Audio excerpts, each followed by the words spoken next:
Say something. It's like a podcast, but it's a vodcast, so you can listen and watch. It's like news talk or sports talk, but it's life talk, so we can walk the road together. On today's episode, Jennifer Dukesley, author, blogger, and contributor for Daysprings and Courage, Carpool chats with us about happiness. She shares with us that happiness is more than a feeling, it's a choice, and it's durable, and it's something that the Lord genuinely desires for us. Ready to talk about a Happy-ness New Year? Oh, and don't miss out on Jennifer's brave decision to play Two Truths and a Lie with us at the conclusion of our chat. It's hilarious. Thanks for joining the conversation. Here we go. I'm in the car with you, kind of like. Yeah. Yes. Where am I? You're in Dallas. Welcome to Dallas.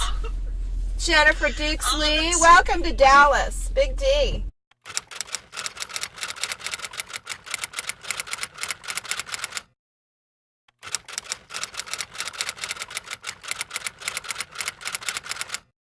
Which leads us to our conversation today, which I think is so appropriate with the new year, and that people say Happy New Year.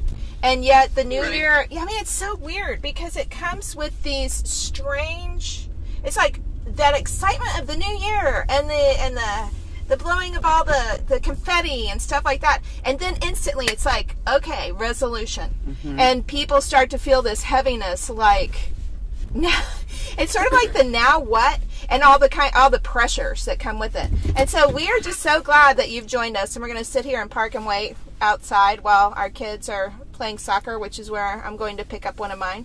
And anyway, we're so glad that you would join us and even talk about just the concept of Happy-ness New Year. Absolutely. You know, I would call myself a resolution dropout. I have made every kind of resolution. They're always aimed at making me happier or healthier or more whole or more balanced and more prayerful, and you know, this picture perfect life that, and then by 21 days in, I'm like already blowing every resolution. And so, you know, I just started a book club, for instance, and about a happier new year. And like, you know, I don't know about you, but I'm just tired of resolutions. I just want real life solutions that just are realistic, and it just help me just to stop sleepwalking through my life, and you know, not to expect myself to just like check another thing off the list, like I've done this resolution, or I've lost this many pounds, or I've achieved these many benchmarks. We're people who are just managing outcomes and over hustling, and I just want to have a year of where I'm really learning how to live my regular everyday life. And one of the words that I've been using a lot lately is to just linger. Yeah, I love just linger. Linger longer. Like, I'm not really one to pick a word a year always, but I just keep thinking of that word linger because I know that for me, I'm a really task-oriented person. And so, for instance, instead of like appreciating the great work I've done in accomplishing a task, I will move on to the next thing on my list. Mm-hmm. I really just want to sit and linger with the good things. I want to linger with good feelings. Mm-hmm. I want to linger after we're done with this conversation, for instance. I just want to linger in it versus just run on to the next thing on my list. You know what I mean? Does that make sense? Yeah, it does. That. How did you stumble across the word happy? Well, I stumbled across the word happy because I was a happiness skeptic. I didn't think that God cared about my happiness. He cared about my holiness, not my happiness. He cared about my joy, but not my happiness. But then I got to thinking, how come like every new year, I'm really at base, I want to be happy. I want my marriage to be happy. I want my kids to be happy. I want to have a happy home and a happy workplace. And does my father care about my happiness? Because the character of my father would say that he desires his kids to be happy. Like, what father wouldn't want their kids to be happy? Yeah. So one day I just prayed to God. I'm like, do you even care about happiness? And it just is one of those things that good Christian girls don't say or pray. And I prayed those words, and I did not feel like any sort of lightning or condemnation. I felt God reminded me of times in my life where I felt the happiest, and they weren't the times when I felt the opposite of holy. They were the times when I felt closest to something really holy. And so it wasn't happiness versus holiness, that maybe there's this other third option, like a happy holiness. And I think that I had often used my, seeking for righteousness and holiness as an excuse not to seek happiness, because if God doesn't care about my happiness, then it doesn't matter anyway.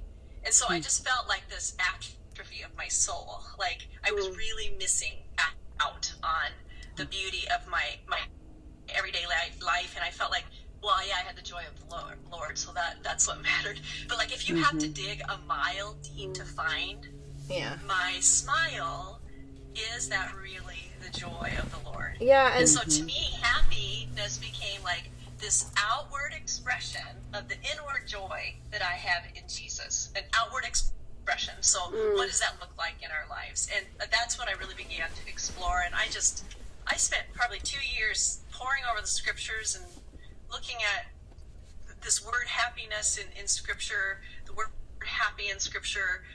I studied everything I could, other secular books and science, and tried to keep up on everything I could about happiness, and just really felt that God, happiness wasn't separate from or apart from holiness, but it was a part of holiness. And it's really changed me, and I'm excited to take that into the coming year. One of the things that you talk about in I printed off your Happy-ness Dare manifesto here, which I love, by the way. One of the things that you say there about halfway through, you say, I understand that happiness is more than a feeling. It's a decision I get to make every day. Yeah. So how do we do that? How do you decide to be happy? Well, it is definitely a choice, and where I really felt that, I'll give you by way of story first. About the time I took what I call this Happy-ness Dare, it felt scary, because happiness is such a vulnerable emotion, and one of the reasons it's so vulnerable is because you're afraid that something bad is. If I'm happy today, something bad might happen tomorrow. I think people really do think really that. Risky. Yeah. And so, and that's exactly what happened. Like, a whole bunch of my worst fears happened, like right on top of each other. I got really sick.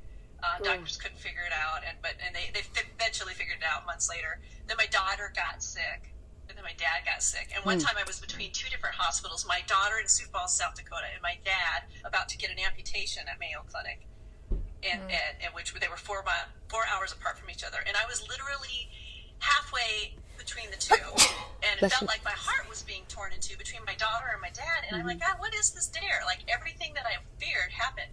And I really felt him, like, speaking into me that happiness is more than a feeling, Jennifer. Sometimes it's a choice, and you have to be very intentional about it. And when you're intentional about happiness, you're not denying the pain in your own life or in your own world. You're just refusing to get into it. And so to be really intentional about it means, for instance, deciding to look at your life right now as it is, and determining that because God gave you this life, that there is something in it that brings happiness. Right now, as you and I sit here in this car, out there are my parents. My parents are here right now because Dad is having complications with his amputated leg, and my mom's back went out. And so it's kind of like a nursing home here right now. But we're having a lot of fun in our nursing home because we are choosing to linger. We are choosing every day to actively pursue happiness. We're playing games, we're laughing, we're spending time together. We've decided not to give in to the pain of our world right now, the very physical pain that my parents are in. We're just refusing to give into it, and we are having so much fun. And one of the things that makes that happiness so durable is because we've all made room for each other's tears too. Like, we don't deny each other's feelings. That's good.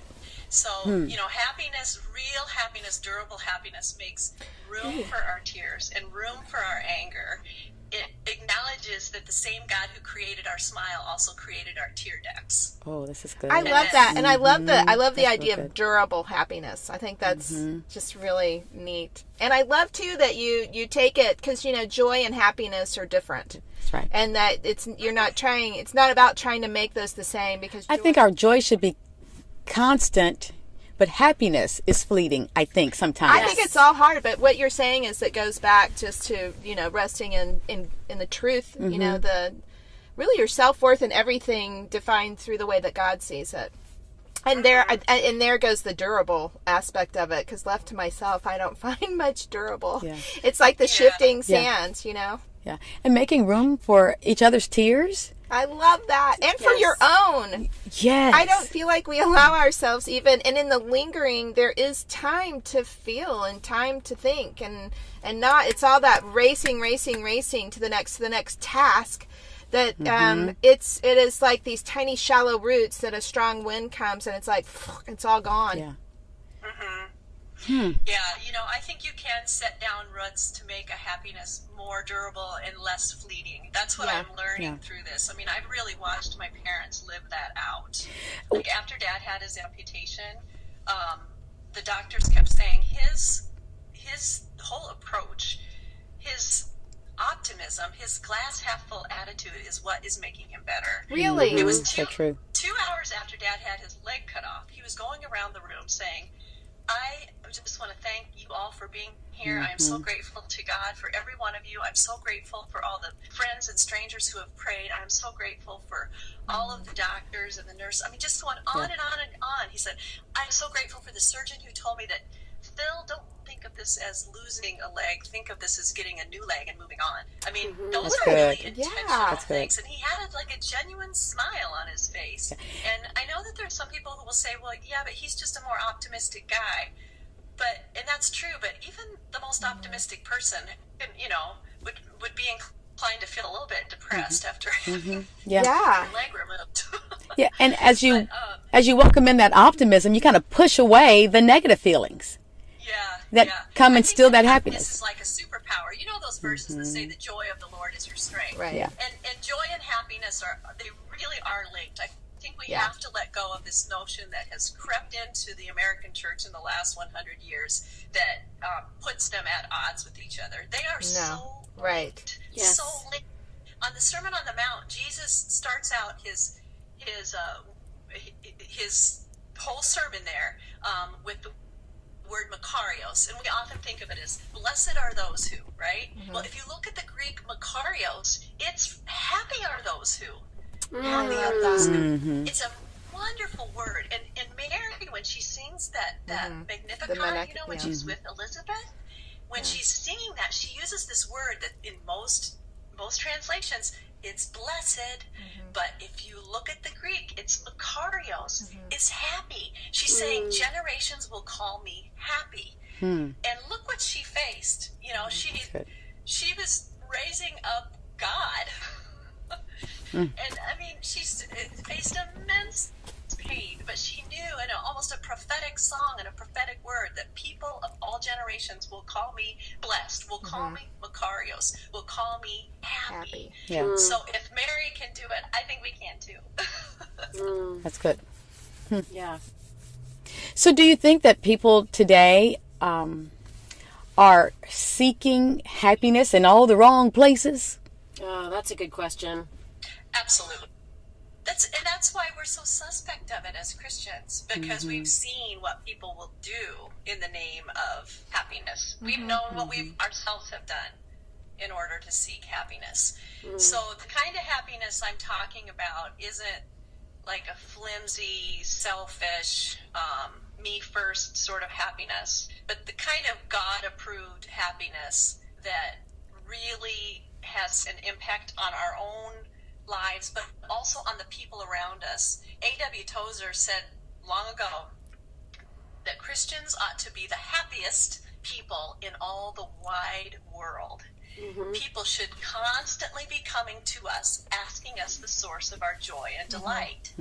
So if we should be the happiest in all the wide world, people would be coming saying, what makes you so happy? And that's our opportunity.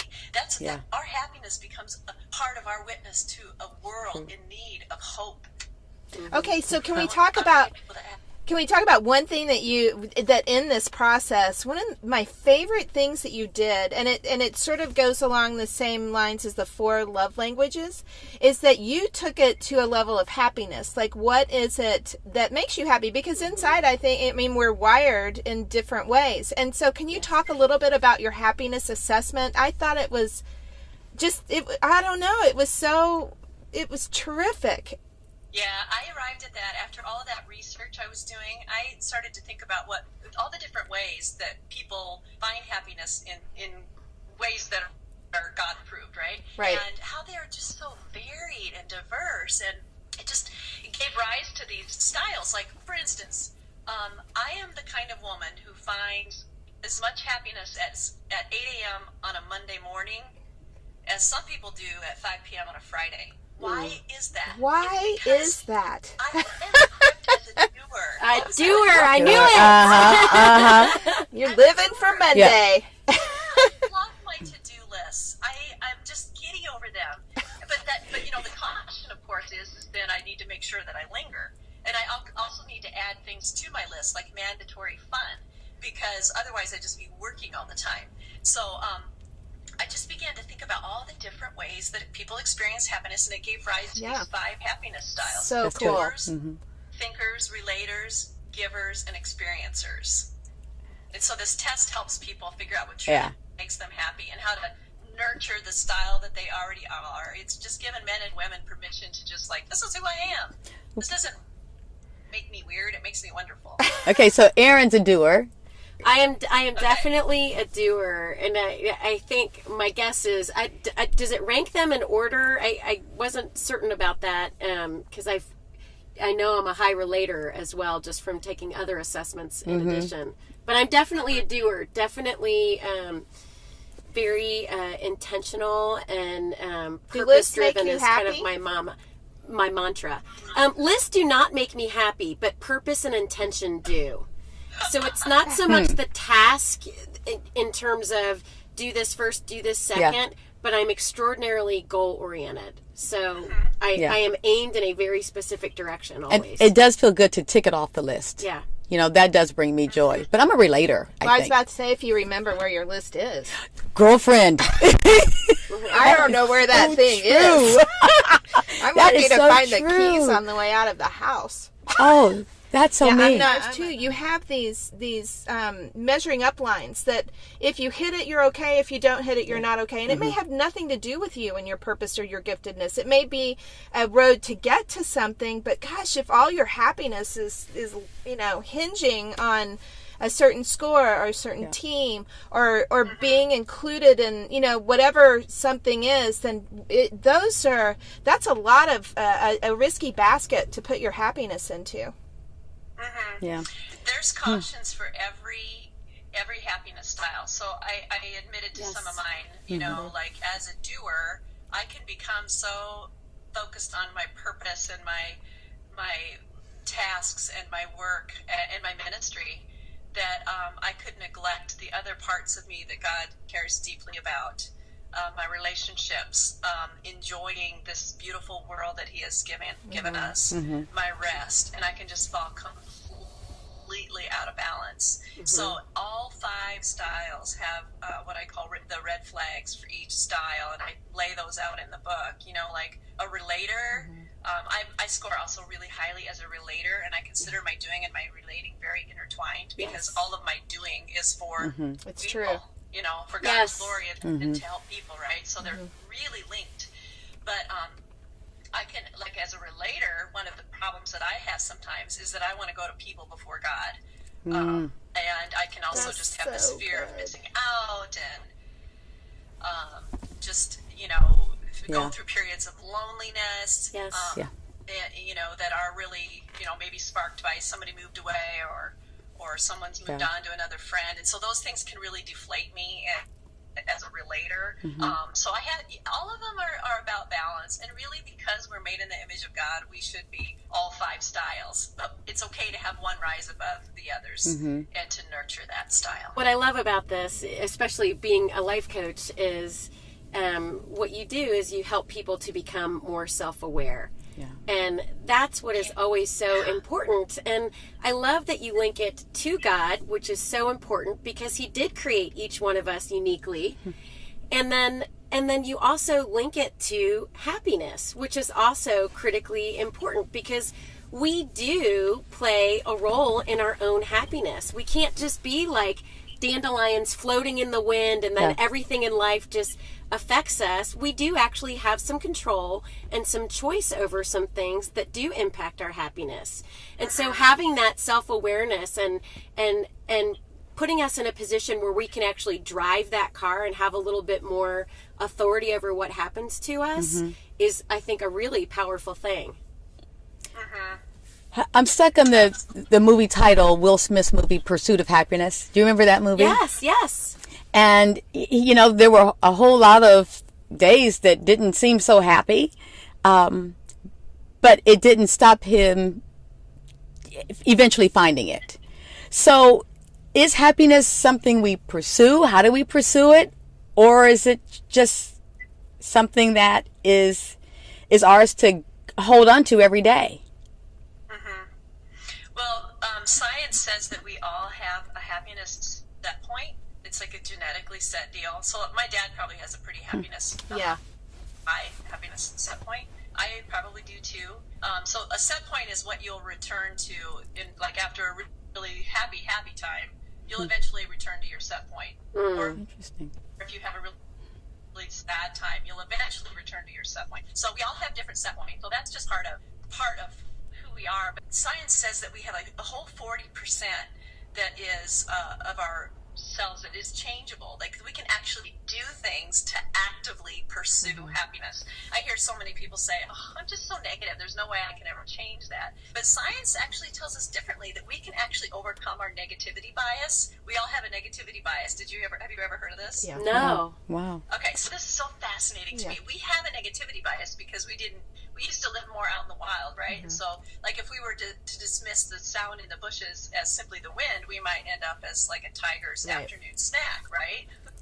So we still have that in here. It's our negativity bias literally kept us alive. And it's still useful sometimes, like if we're deciding whether to walk across a dark parking lot, for instance. But it also is why if 100 people have something to say about us, 99 are glowing remarks and one is kind of negative, which one do we remember? We always remember the negative one. That's your negativity bias. Science says that's your negativity bias. But what science is now telling us is what God has been saying all along, that we can be transformed by the renewing of our mind. Yes. That when we actively do things to pursue happiness, even in just little increments, 5, 10, 15 minutes a day, that when we actively do that, we can change our neural pathways, that we can be transformed by the renewing of our mind.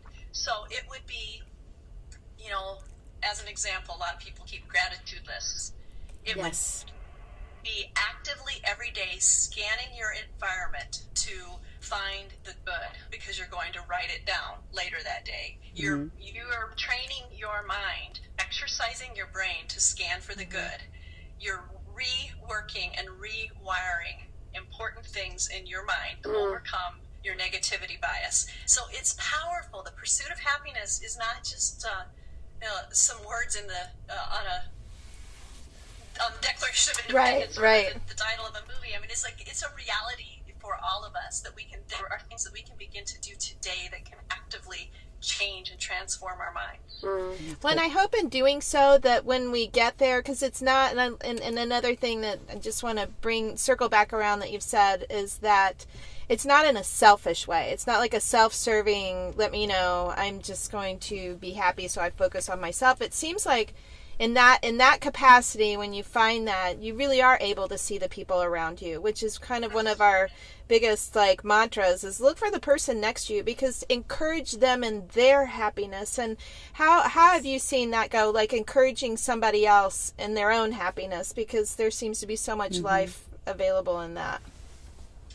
Yeah, I mean, that's a hugely powerful thing that we can do to bring happiness and joy to our lives, is by sharing it with someone else. You know, when you share your light, you don't decrease the light from your candle when you pass on the light to another candle. It just makes the whole room grow brighter, right? And you just keep passing that light around, and it never decreases the light. It never cuts out your own light. It just makes the place brighter. And we have that opportunity to just set our own families alive and light up with the happiness of Jesus. A friend of mine this summer, her son died in a head-on collision very near their home. And when it came time for his birthday, she's like, I don't know, how am I going to live through this birthday? Well, how she managed to get through that day is she invited this whole community of people to commit random acts of kindness in honor and memory of her sweet son. It was unreal. And at the end of the night, we had these lighted balloons, and they drifted off into the sky. And it was a day of tears. I can't imagine the pain that she has gone through. And as these holidays are here, the pain that she's going through. But she shared what little light she had with others and encouraged the rest of them to do the same. And it made a tremendous difference on what that day looked like. Instead of being completely shrouded in darkness, people were spreading all this little flame of love and light in his memory everywhere. It was on the news, and the newspapers picked it up, and all these other people were blessed. It was a beautiful example of how to take happiness and sort of wield it like a weapon. Yeah. Well, I love that. And so on that note, you've been so sweet. Is there anything else you'd like to add that maybe we haven't covered? I just think, too, one of the things that I think we can always start with is, happiness is a feeling, but it's also a choice we talked about. Our first choice is this. How do we choose to believe Jesus' character and God's character? Is God someone who merely tolerates you, or is he somebody who delights in you? And when we begin to see God as a happy God, we can give ourselves permission to seek happiness as well. And the scriptures are just full of evidence of the happiness of the Lord and the happiness of Jesus as he walked this earth. I think about the fact that Jesus didn't perform his first miracle at a gravesite. Where did he perform it at? At a wedding banquet. Yeah, he did his first miracle at a party. And I think about children who would run to him when he said, "Let the children come to me." No children in his or her right mind would run into the arms of an angry, curmudgeonly Jesus. And so I think we had to begin to ask us, address the notions that we might have about the character or of God, or any misconceptions that we grew up with from childhood about who God is. And when we begin to see the character of God as a happy God, as a part of many characteristics that he has, and that Jesus was more than a man of sorrows, but a man of great delight, then we begin to share in the happiness of Jesus. I love it. I do what too. a fun way to start the new year. That is truly a Happy-ness New Year. I love it. Okay, so you're doing a book club. Can you quickly tell us a little bit about that? Because it's so cool. You're inviting people to go through your book with you. Yeah, we're starting January 3rd. It goes all the way through February. People can hop in there anytime. Okay. It's called A Happier New Year. Love it. And it's on... They just come that up on Facebook, A Happier New Year. They join for free. I'll be in there doing very casual Facebook Live videos, much like we're doing right here. Yes, the technologically advanced. Just fun weekly videos. We've got a fun interactive journal, lots of discussion questions, and there's about 400 women in there from really all around the world, so it's going to be a lot of fun. Wow. Awesome. Hey, so in the meantime, though, people can go on and take the happiness assessment and find out where they fall. That's right. It's at thehappinessdare.com. Okay. I love And it. it's also in the back of the book, too. So full of hope. What a great way to start the year, and just to A little bit better than the resolution heaviness. right. Even just a perspective on life. It's if we can have the hope that even if we're not naturally wired to be super optimistic, but that we can just ratchet that up just a little bit and change our perspective just a little bit. What a hopeful thing to do. Absolutely. Amen. What we're basically doing right now, all of us in this car, is just giving people a reason to have more fun in 2000. I like that. Jazz hands. It's a choice. It's a choice. Happiness is a choice. Yes. It is. Now, I'm married to a curmudgeon who I love because he helps me, because if I was left to myself, we'd be in big trouble. Yeah. And same boat. BT. Jennifer, you're an amazing encourager. I'm telling you, you're non-stop. Thank you for spending time with us so that we can encourage you, my friend.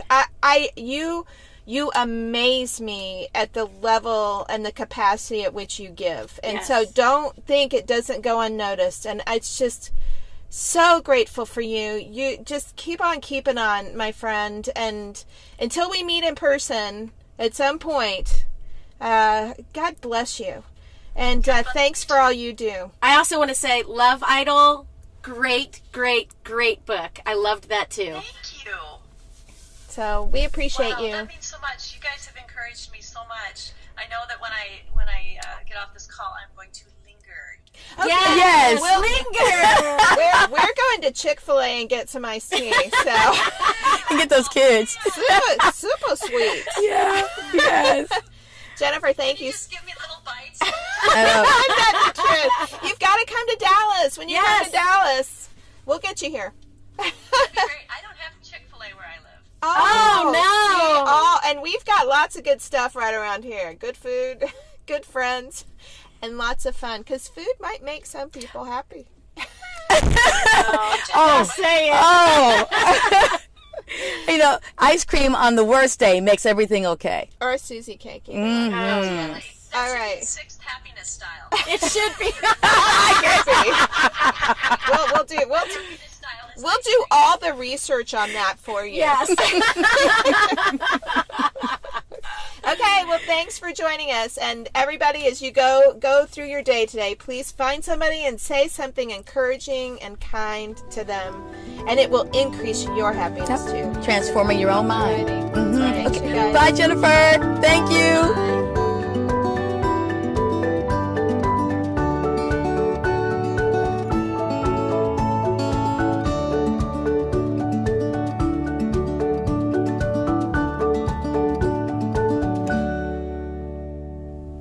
Okay, All right. I got it. I was once a mime.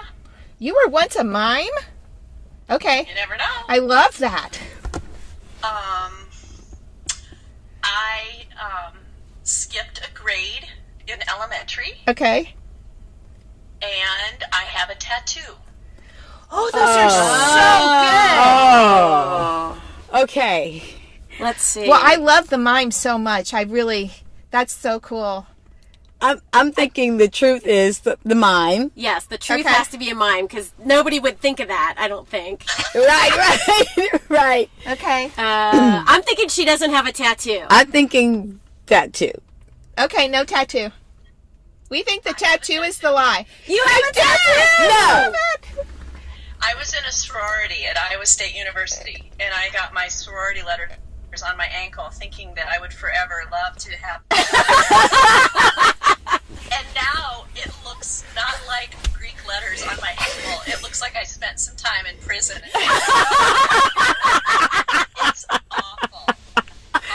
That is Oh hilarious. my gosh. Okay. So were you a mime? Were you? It was a mime. Oh my gosh! I Oh cannot my believe that. That's gosh. so cool. I was a mime through high school. Like, we had speech contests, you know? And that was one of my things. I was a mime. And then Oh, even my in college, gosh. I was. And they have this impression of being, just these very annoying, mimes are freaky. They're weird. That's They're like this funny. serious club, right? But I loved it. I loved it. You were a happy mime. I'm serious. So the lie is... The lie is that I skipping the skipped grade. That was an Did not skip excellent. the grade. Yeah, Let That me was just good. tell you though, that was an excellent lie. Yeah. Because nobody's going to say the skipping the grade Right, because right. they don't want you to. They won't want to be like, Well, but it's totally can't skip a believable, grade. right? She's I know. smart, she's talented, she's successful. That's My totally Yeah, gosh. it was totally. And she's the mime. something about Jennifer Dukesley. Now we know. and now you know. All right. The big reveal. This was my first time telling anybody. And you shared it in the car. You